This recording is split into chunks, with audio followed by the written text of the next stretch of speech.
สบายดีพี่น้องสวัสดีค่ะพี่น้องจ้ามาพบพ่อกับสองสาวตุกแนลอีกแล้วเด้อมามื้อนี้พี่น้อง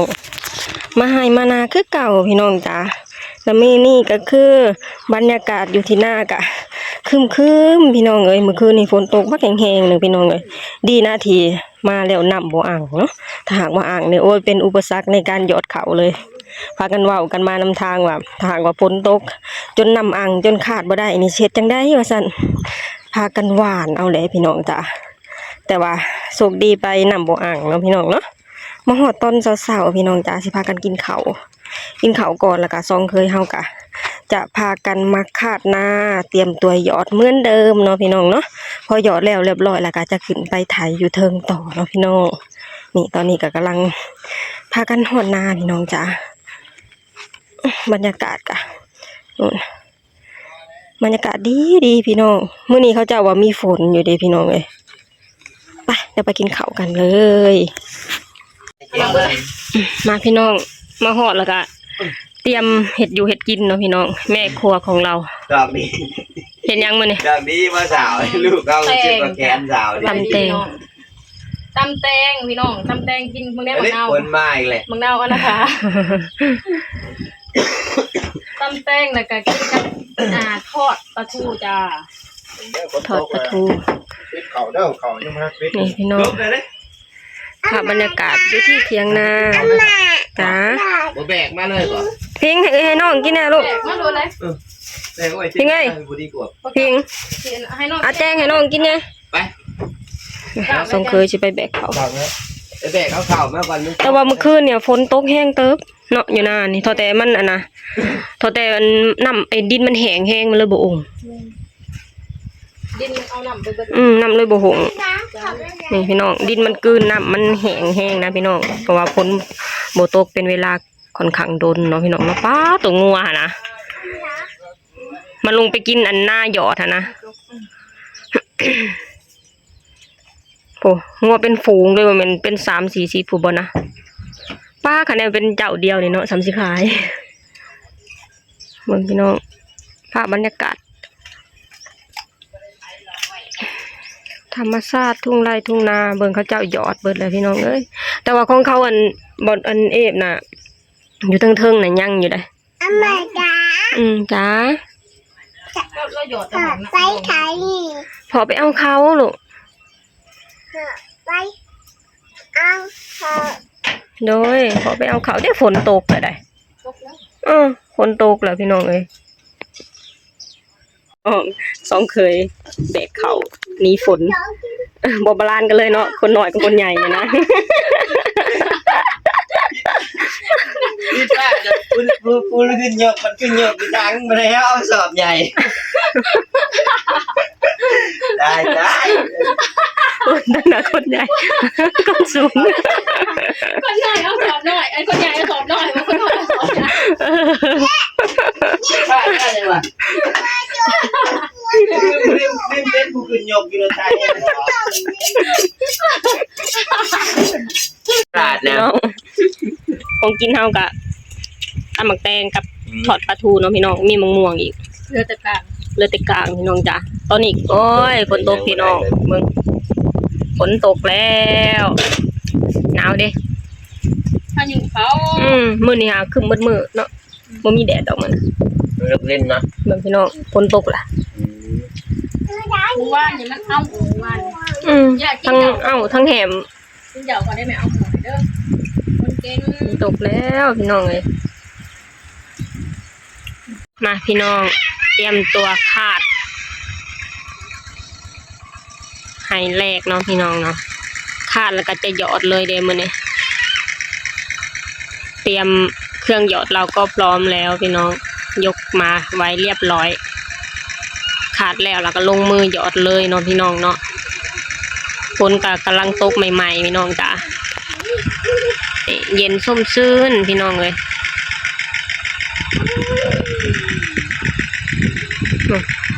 ขุบเขียดไม่นำคนไทยคนขาดก็ได้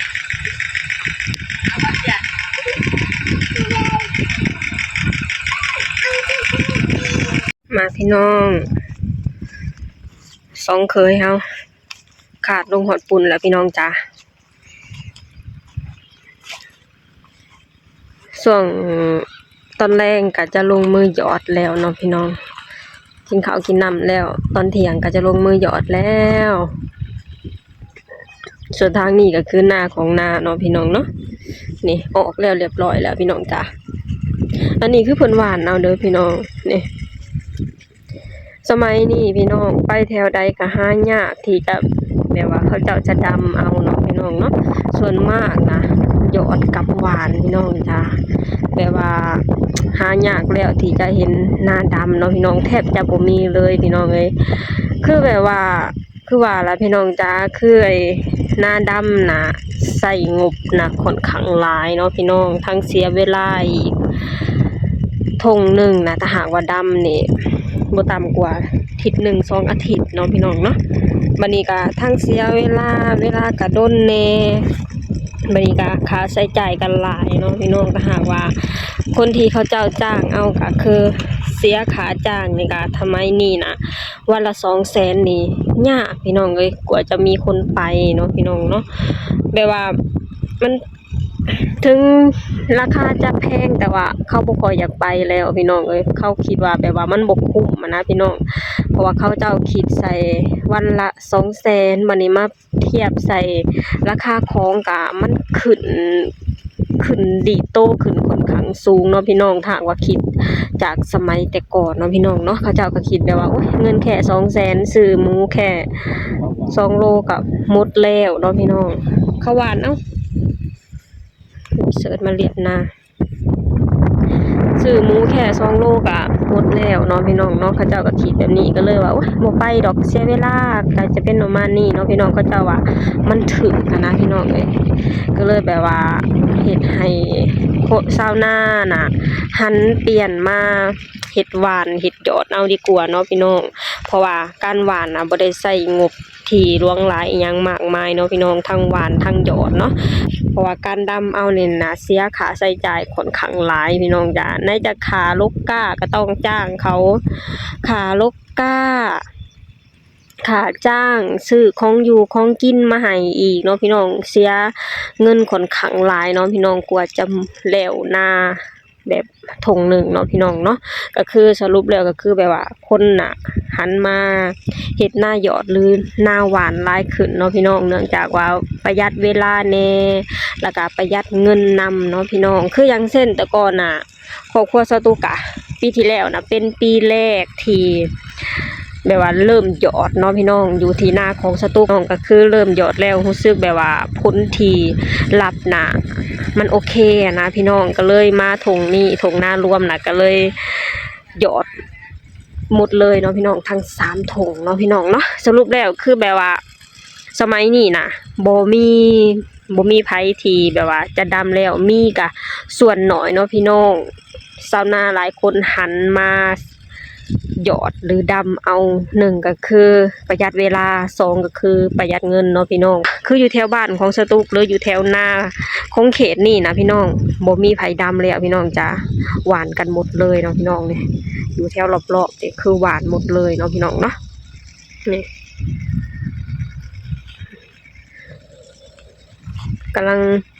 ตอนนี้ก็กำลังเริ่มเฮ็ดกินข้าวแล้วเนาะพี่น้องเนาะสองเคยเฮาก็สืบต่อการขาดแล้วก็จะมากินข้าวแล้วก็เริ่มไปหยอดแล้วเนาะพี่น้องจ้าไปเดี๋ยวเฮาเฮ็ดกินกันเลยอยู่กับธรรมชาติเนาะพี่น้องมื้อนี้ลมเย็นพี่น้องจ้าก็น้อยสบายดีเด้อลูกสบายดีอยู่กับธรรมชาติเนาะพี่น้องเนาะเย็นพี่น้องมื้อนี้มีแดดแต่ว่ามีลมเนาะพี่น้องเนาะทางนั้นก็ยังขาดนาอยู่พี่น้องจ้าเพิ่นว่าขาดให้มันแล้วก่อนถึงจะมากินข้าวเที่ยงเนาะพี่น้องเมนูของเฮาในมื้อนี้ก็คือเป็นเมนูอาหารไทยอีกแล้วจ้าอาหารไทยครองใจคนลาวเนาะพี่น้องคนลาวหลายๆคนที่ไปทำงานอยู่ที่ประเทศไทยหลังจากที่กลับมาใช้ชีวิตอยู่ที่ประเทศลาวกะบ่ได้แต่งเงินเนาะพี่น้องได้ทั้งวีซ่าอาชีพได้ทั้ง สูตรอาหารการกินเนาะพี่น้องเชื่อได้เลยนะพี่น้องว่าคนลาวที่ไปทำงานอยู่ที่ประเทศไทยหลังจากที่กลับมาอยู่บ้านเนาะพี่น้องได้เมนูอาหารไทยมากินในขอบในครัวหลายเมนูเนาะพี่น้องเพออาจจะเป็นอาหารหลักคู่กันกับอาหารไทยคู่กันกับอาหารลาวก็เป็นไปได้เนาะพี่น้องเนาะนี่เมนูของมื้อนี้ก็คือนี่จ้าลาบหมูน้ำตกเนาะพี่น้องเนาะเป็นเมนูที่สุดแสนที่จะอร่อยเนาะพี่น้องกินยามใดก็บ่เบื่อพี่น้องจ้านี่เดี๋ยวเราจะแต่งกินเลยเนาะพี่น้องเนาะแต่ตอนนี้ก็รอให้ซองเคยขาดหน้าแล้วก่อนถึงจะกินข้าวได้เนาะพี่น้องเนาะอีก2ให้พี่น้องจ้าขาดแล้วล่ะก็พอกินข้าวกินน้ำแล้วก็จะลงมือหยอดเลยเนาะพี่น้องเนาะพี่น้องถึงเวลากินข้าวแล้วเมนูลาบน้ำตกลาบหมูน้ำตกเนาะ คนเกลียด ลาบหมูน้ำตก นี่กับ แซ่บ เกลียดนะลูกนะ กินเองเฮ็ดเองแซ่บเองวะ ให้เกลียดได้เกลียดให้ นี่ เกลียด เนาะ ให้เกลียดเกลียด กินท่ามกลางธรรมชาติเหมือนเดิมพี่น้องบรรยากาศก็ดีเหมือนเนี่ยอร่อย โอ้ย มาเด้อพี่น้องกินข้าวนำกันเด้อวันนี้เมนูอาหารไทยลาบหมูน้ำตกจ้ามาพี่น้องจ้าหลังจากกินข้าวเสร็จเตรียมตัวหยอดได้เนาะพี่น้อง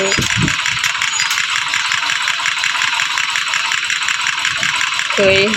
เขาลุยงานต่อพี่น้องจ้าไปเลยหยอดแต่เขาบ่ได้ใส่ปุ๋ยหรอบ่ได้ใส่ปุ๋ยเนาะพี่น้องใส่แต่เขา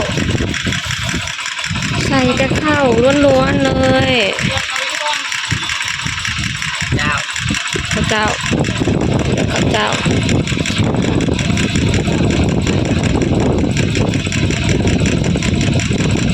เจ้าก่อนเนาะพี่น้องหยอดข้าวเจ้าประมาณ4-5ให้ก็ต้องหยอดลายเพราะว่าข้าวเจ้ากินบ่ค่อยเปลือกมันได้พี่น้องจ้าบรรยากาศดี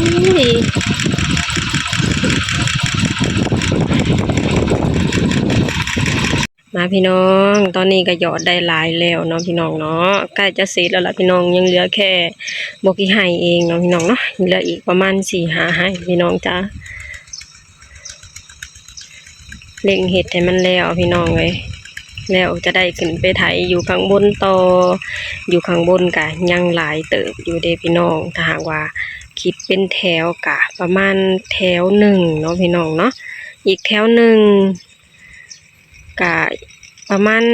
2-3 มื้อเนาะพี่น้องก็จะเสร็จสมบูรณ์แล้วเนาะพี่น้องเนาะจะได้พากันแยกย้ายไปหาเงินหาคำพี่น้องจ๋าทางเบาดอนเพิ่นก็ลางานมากอะโดนเติบแล้วเนาะพี่น้องเนาะอาทิตย์กลัวๆแล้วพี่น้องจ๋ากลัวจะเสร็จอยู่ข้างบนกะผู้แลพี่น้องผู้ที่2 อาทิตย์เนาะพี่น้องเนาะเร่งเฮ็ดให้มันแล้วพี่น้องเอ้ย2เคยเฮาก็สู่บ่ถอยเลยพี่น้องกินข้าวน่ะพักแค่ประมาณ10 นาทีพี่น้องจ้าแล้วก็พากันลุยงานต่อเลยพี่น้องเพราะว่าอยากแล้วอยากเสร็จเนาะพี่น้องเนาะเพราะว่าต่างคนก็ต่างไปอยากไปหาเงินแล้วเนาะพี่น้องหยุดหาก็หยุดได้อะไรเด้พี่น้องเอ้ยอยู่บ้านนะนี่ล่ะพี่น้องตอนนี้ก็เหลือประมาณอีก2-3ให้เนาะพี่น้องเนาะก็จะเสร็จสมบูรณ์แล้วพี่น้องพอเสร็จจากนี้แล้วล่ะก็จะพากันกลับไปละพี่น้องจ้ามื้ออื่นมาแล้วก็จะไถอยู่ข้างบนต่อเนาะพี่น้องเนาะนี่ตอนนี้ก็2เคยเฮาก็ลุยงานอย่างบ่หยุดบ่หย่อนพี่น้องจ้าเปลี่ยนกันไปเปลี่ยนกันมาเนาะพี่น้องไถขาดอันยอดคนละ2ให้3ให้แล้วก็ไปเปลี่ยนกันทีหนึ่งเนาะพี่น้องเพื่อจะบ่เฮ็ดให้เมื่อยหรือบ่เฮ็ดให้ล้าจนเกินไปเนาะพี่น้องเนาะนี่สู้ต่อไปพี่น้องทั้งน้องเขยแล้วก็ลุงเนาะพี่น้องเนาะโอเคพี่น้องจ้าตอนนี้ก็ให้สุดท้ายสุดแล้วพี่น้องอีกประมาณรอบ1-2 รอบกะเสร็จแล้วเนาะพี่น้องอยู่ทางหลุมเด้อพี่น้องเด้อมื้ออื่นกะขึ้นไปไถอยู่ข้างบนเนาะพี่น้องเนาะกะอีกจะประมาณ 2-3 วันกะเสร็จสมบูรณ์แล้วเนาะพี่น้องเนาะแหละอยู่ลงมาเห็ดอยู่เทียงหรืออยู่ข้างลุ่มนี่ก็คือแล้วลงมาเห็ดอยู่เทียงเนี่ยประมาณ2 วันกว่าๆเนาะพี่น้อง2 วันครึ่งเนาะพี่น้องเนาะนี่แหละพี่น้องได้ว่าความทันสมัยของถุงมือนี่เนาะพี่น้องสิบ่ให้ชาวนาน่ะหันมาเห็ดหน้าหยอดหรือหน้าหวานได้จังไดล่ะพี่น้องเห็ดหน้าแค่บอกกี่มือก็เสร็จแล้วเนาะพี่น้องคืออยู่เทียงของสตุกนี่หน้าอยู่เทียงของสตุกนี่ตอนนี้เนี่ยตะกี้หรือว่าดำถามว่าดำปกตินะประมาณ5 วันเนาะพี่น้องแต่อันนี้อ่ะเขาหยอดเอานะแค่2 วันกว่ากะเสร็จสมบูรณ์แล้วเนาะพี่น้องเนาะนี่ตอนนี้ก็เสร็จเรียบร้อยแล้วเนาะพี่น้องเนาะวันนี้ก็จะพากันเดินทางกลับบ้านแล้วเนาะพี่น้องเพราะว่าตอนนี้ก็5 โมงกว่าๆแล้วเนาะพี่น้องเนาะมื้ออื่นมาสู่ใหม่พี่น้องจ๋า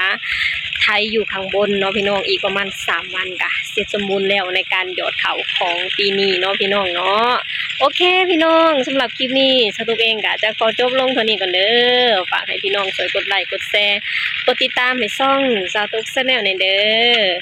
สบายดีสวัสดีค่ะนี่เสร็จแล้วจ้า